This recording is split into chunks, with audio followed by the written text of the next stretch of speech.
आज झालं असं की मी माझ्या मिस्टरांना विचारलं नाश्त्याला काय बनवायचं, तर ते बोलले की आलू पराठा बनव. तर मग काय बनवायला सुरुवात केली. मी इथे गव्हाचं पीठ घेतलेलं आहे. थोडं मीठ, हळद आणि साजूक तूप घालून छान घट्टसर असा गोळा तयार करून ठेवला.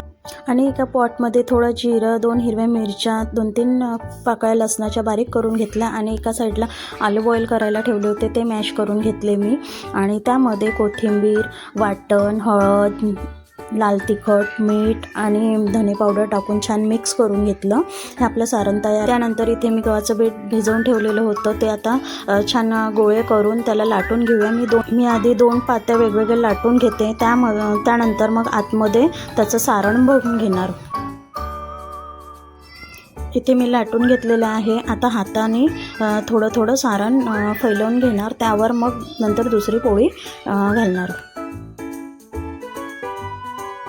मी अशा प्रकारे बनवते आहे. तुम्ही आतमध्ये सारण भरूनही बनवू शकता. मी 2 पातीचं आलू पराठा आज बनवते आहे. तवा गरम झालेला आहे. यावर साजूक तूप टाकलेलं आहे आणि पराठा यावर टाकते आणि छान दोन्ही बाजूनी खरपूस होईपर्यंत छान भाजून घ्यायचं आणि तूप भरपूर टाकायचं.